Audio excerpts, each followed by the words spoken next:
8 जून से Amazon prime video पर stream होना शुरू हुई निर्देशक करण तेजपाल की 1 घंटा 33 मिनट की अवधि की फिल्म स्टोलन देखकर सवाल उठना स्वाभाविक है कि क्या वजह है कि इतनी बेहतरीन व सोचने पर मजबूर करने वाली फिल्म को दर्शकों तक पहुंचने में 2 साल का वक्त लग गया।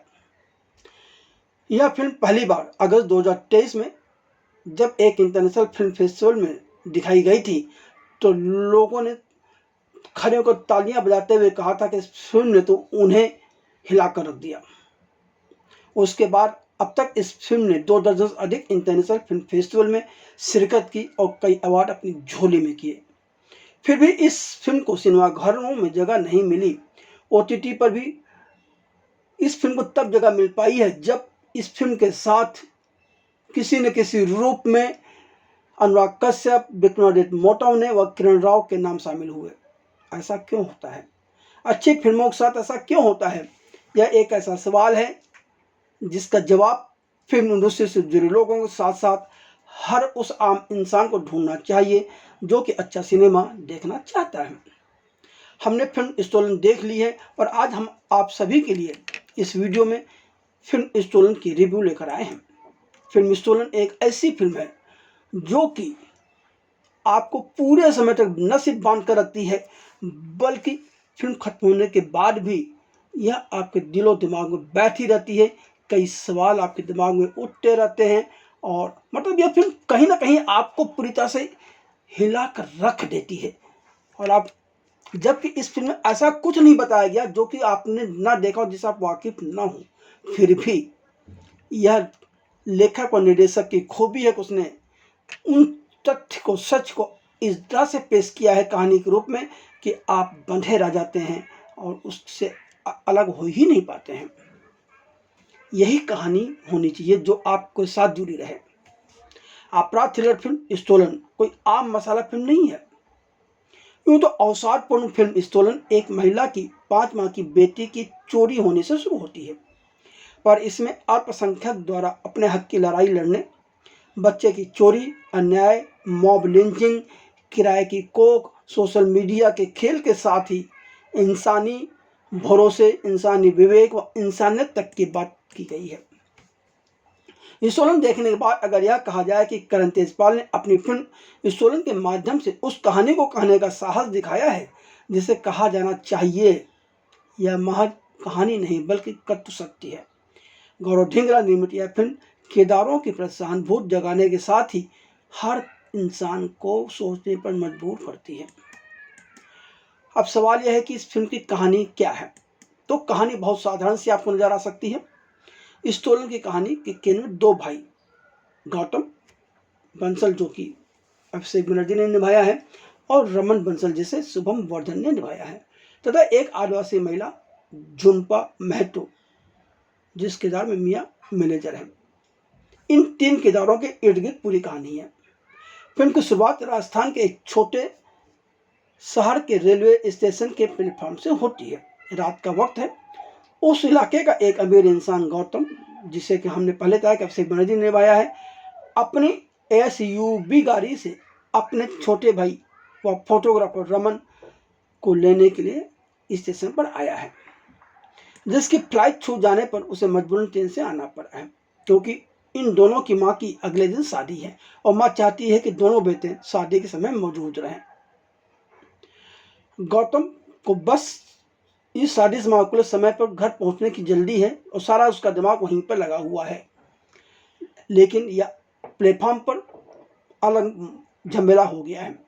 एक आदिवासी मजदूर लड़की झुम्पा महतो जिस किरदार में मियाँ मैनेजर है, चिल्ला रही है कि उसकी 5 माह की बेटी किसी ने चुरा ली है जिसका नाम चंपा है।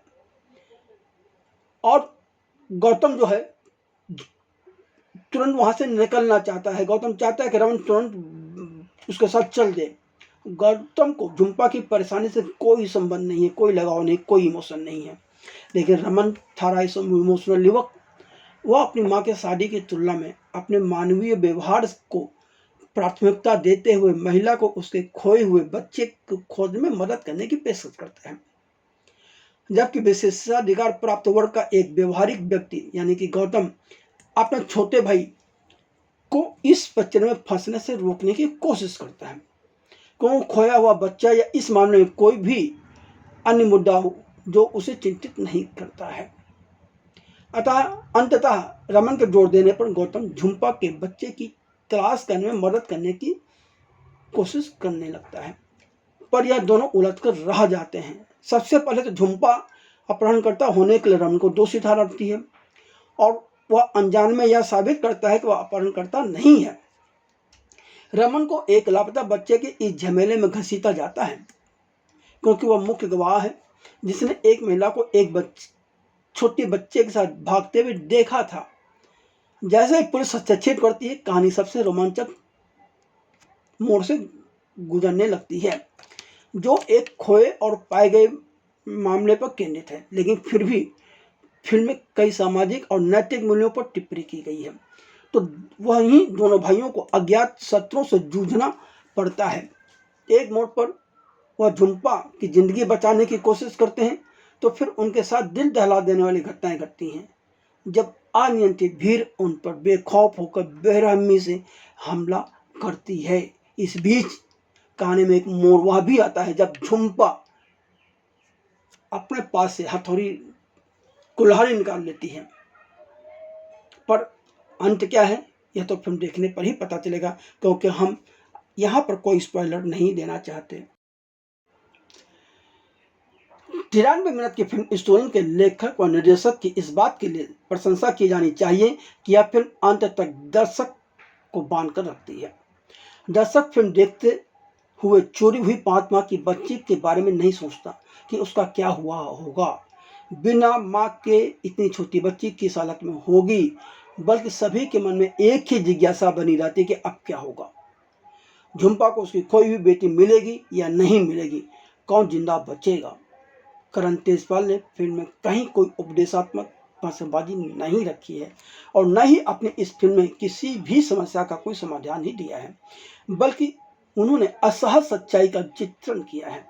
ऐसी सच्चाई जिससे वाकिफ तो हम सभी हैं, पर हम उस सच को अपनी जुबान पर लाना पसंद नहीं करते या उस सच के बारे में सोचना पसंद नहीं करते। फिल्म इस बात का दर्शक का ध्यान केंद्रित करती है कि लोग बिना किसी तथ्य अथवा सच की जांच किए ही महज व्हाट्सएप पर आई खबर के आधार पर किसी भी इंसान को मारने के लिए टूट पड़ते हैं। कोई किसी को नहीं जानता और हर किसी का एक ही उद्देश्य है, 2 लोगों को मारना, क्योंकि सोशल मीडिया का दावा है कि उन्होंने एक बच्चा चुराया है। क्या आज हमारे समाज या देश में यही नहीं हो रहा है? तो करण तेजपाल ने कहीं ना कहीं सोशल मीडिया के दुरुपयोग की तरफ इशारा करने में पूरी तरह से सफल रहे हैं। करण तेजपाल फिल्म को अपने हक और न्याय की लड़ाई लड़ने के लिए प्रेरक बनाने में भी कामयाब रहे हैं, पर फिर भी यह एक अवसाददायक फिल्म है, इसमें कोई दो राय नहीं है। इस फिल्म में रमन का किरदार निभा रहे अभिनेता शुभम वर्धन ने ही फिल्म के संवाद भी लिखे हैं, जिसमें उनका साथ एक अन्य लेखक ने दिया है और फिल्म के संवाद अच्छे बन पड़े हैं, इसमें कोई दो राय नहीं। हाँ, यह भी सच है कि इस फिल्म में बहुत ज़्यादा संवाद नहीं है। फिल्म बहुत लंबे समय तक खामोशी में चलती है और उस खामोशी के बीच भी यह फिल्म और इसके किरदार बहुत कुछ कहते रहते हैं, जो कि दर्शक के दिलो दिमाग पर चोट करते रहते हैं। यह खामोशी भी चोट करती है। फिल्म में आदिवासी मजदूर समुदाय के अस्तित्व के संघर्ष को दर्शाने के साथ ऐसे समाज में अल्पसंख्यक अधिकारों के लड़ने का एक प्रभावी चित्रण भी किया गया है, जहां चरम बहुसंख्यकवादी हावी रहते हैं। फिल्म अन्याय और मॉब लिंचिंग के मुद्दे को भी बहुत सशक्त तरीके से उठाती है। करण तेजपाल अपनी फिल्म स्टोरी के माध्यम से हर इंसान को इंसान के रूप में उसका अपना मुखौटा दिखाने में सफल रहे हैं। यह फिल्म इंसानियत या मानवता खोकर विवेक शून्य हो चुके लोगों पर भी कटाक्ष करती है। फिल्म में कहीं कोई मेलोड्रामा नहीं है और न ही कोई नाटकीयता है।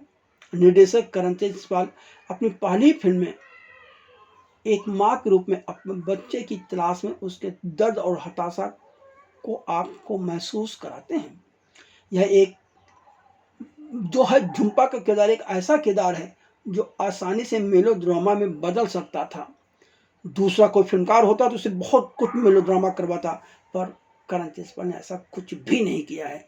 इस फिल्म में माँ के भी अलग अलग हैं। एक माँ वो है जिसकी बेटी 5 माह की बेटी चोरी हो गई है। एक माँ वो है जो अपने युवा बेटे होने के बावजूद शादी करने जा रही है। तो एक माँ वह भी है जिसने मातृत्व के लिए किसी के कोख किराए पर ली थी और अब वह बेईमानी करने पर भी उतारू है। बहुत कुछ ऐसी चीज़ें हैं इस फिल्म में जिन्हें खुलकर बताकर हम कोई स्पॉइलर नहीं लेना चाहते। हम आपका फिल्म देखने का मजा किरकिरा नहीं करना चाहते। वैसे भी फिल्म की लंबाई बहुत कम है, 1.5 घंटे की फिल्म है। आप बड़ी आसानी से इसे देख सकते हैं, इसका आनंद ले सकते हैं और इतनी गारंटी है कि फिल्म को देखते हुए आप सोचने पर मजबूर जरूर होंगे।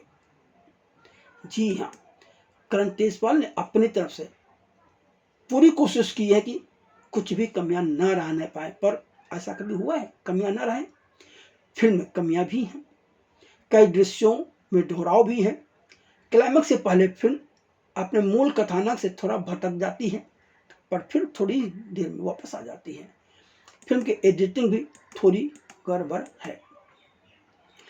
अब जहाँ तक अभिनय का सवाल है तो कलाकारों का अभिनय कैसा है, तो गौतम के किरदार को जीवंतता प्रदान करने में अभिषेक बनर्जी ने अपनी पूरी ताकत झोंक दी है। वह अपने अभिनय से खामोशियों में भी खौफ पैदा करने में सफल रहते हैं। अभिषेक बनर्जी तनाव और घबराहट को बहुत अच्छे ढंग से पर्दे पर अपने अभिनय से उभारने में कामयाब रहे हैं। शांत, ज़्यादा विचारशील और स्पष्ट रूप से ज़्यादा जमीनी किरदार रमन का है और इस रमन के किरदार को शुभम वर्धन ने जिस खूबी से निभाया है उसके लिए वह बधाई के पात्र हैं। पूरी फिल्म में अभिषेक बनर्जी और शुभम वर्धन के बीच की केमिस्ट्री कमाल की है। दो भाई के जो अलग अलग हैं लेकिन फिर भी एक दूसरे का ख्याल रखते हैं, कमाल की केमिस्ट्री है और कमाल की इनके बीच सोच है एक दूसरे के प्रति। आदिवासी और हक की लड़ाई को अंत तक लड़ने के लिए दृढ़ प्रतिज्ञ लड़की झुम्पा के किरदार में मियां मिर्जार ने कमाल का अभिनय किया है। फिल्म शुरू होने के चंद क्षणों के बाद ही वह फिर पूरी फिल्म को अपने कंधों पर लेकर चलती है। यदि यह कहा जाए कि फिल्म सोलन पूरी तरह से झुम्पा यानी कि अभिनेत्री मियां मिर्जार की फिल्म है तो कुछ भी गलत नहीं होगा। झुम्पा की मासूमियत, बेटी को खोने के गम से लेकर अपनी व रमन की सुरक्षा के लिए कुल्हाड़ी उठा लेने के पल पल बदलते झुम्पा के अति जटिल चित्र को जिस तरह से मियां मिर्जार ने जिया है वह हर अभिनेत्री के बस की बात तो नहीं है। इसके लिए मियां मिर्जार की जितनी प्रशंसा की जाए उतनी कम है।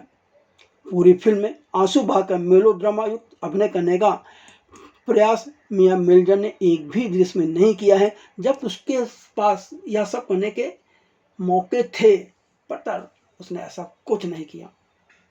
फिल्म के अन्य कलाकारों का अभिनय ठीक ठाक है। कुल मिलाकर हम तो यही कहेंगे कि आप इस फिल्म को जरूर देखें और फिल्म देखने के बाद आप सोचें कि क्या वास्तव में भीड़ तंत्र जो कुछ करती है वह सही है। क्या आप कभी भीड़ तंत्र का हिस्सा बने हैं? सोच विचार वाली फिल्म है, पर यह भी है यह फिल्म बहुत लंबे समय तक आपके साथ जुड़ी रहेगी अगर आपने यह फिल्म देखी तो। यदि आपने फिल्म स्टोरी देख ली हो तो हमें ज़रूर बताएं कि आपको फिल्म कैसी लगी। इसके अलावा अगर आप किसी खास विषय पर किसी खास फिल्म को लेकर के कोई जानकारी चाहते हैं, कुछ अन्य मुद्दे पर आप बात करना चाहते हैं तो भी आप अपनी बात हमें लिख कर बता सकते हैं। हम कोशिश करेंगे कि आपकी उन चीज़ों को पूरा किया